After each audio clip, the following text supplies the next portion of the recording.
आज सासू माँ की 13वीं है। मेहमानों के बीच उदासी ओढ़कर नकली आंसू बहाते हुए बहू संजना अब उकता गई थी। एक नंद को छोड़कर बाकी सभी मेहमान जा चुके थे। अब उसे इंतजार था सास की विरासत में छोड़ी हुई चीजें देखने का। उनकी आलमीरा के चाबी की जानकारी केवल नंद मीना को ही थी। उसने सबके सामने आलमीरा खोली। सामने ही लॉकर की चाबी और एक कागज का पुर्जा पड़ा था। मीना ने माँ का लिखा हुआ संदेश पढ़ा। माँ ने अपने जेवर इकलौती पोती और बेटी के नाम किए थे। कैश रुपयों पर बेटे का अधिकार था। उनके सभी नए पुराने कपड़े गरीब महिलाओं में बांट दिए जाने का जिक्र था। एक सीलबंद पैकेट था जिसके ऊपर एक पिन किए हुए कागज पर लिखा हुआ था, ये पैकेट बहू के लिए है, लेकिन वो इसे अपने बेटे, मेरे पोते अनुज की शादी के 1 वर्ष बाद ही खोल सकेगी।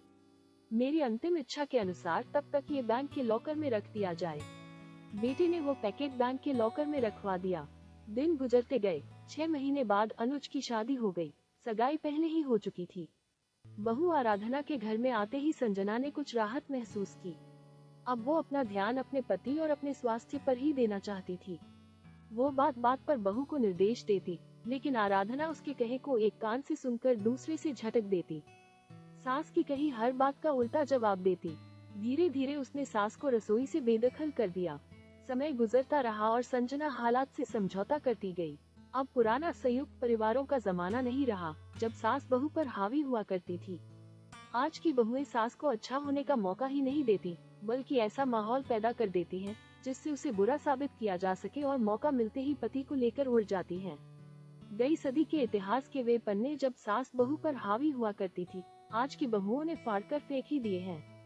सास कितनी भी पढ़ी लिखी और समझदार हो, लेकिन बहू स्वतंत्र ही रहना चाहती है और इसके लिए जाल बुनती ही रहती है और सास का नाम ही पर र की सूची से मिटा देना चाहती है।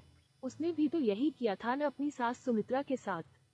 वो पढ़ी लिखी सुलझे विचारों की महिला थी और अपनी पुराने विचारों की सास से मिले हुए कष्टों को भूलकर संजना को हर तरह की सुविधाएं, सहयोग और प्यार देकर सास के नाम पर लगे मनहूस धब्बे को हमेशा के लिए मिटाकर नया इतिहास रचना चाहती थी।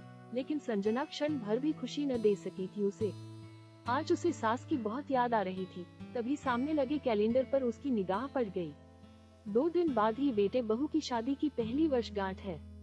सास की वसीयत के अनुसार 1 साल पूरा हो चुका था। तीसरे दिन ही वो बैंक जाकर लॉकर से अपने नाम का पैकेट निकलवा कर ले आई।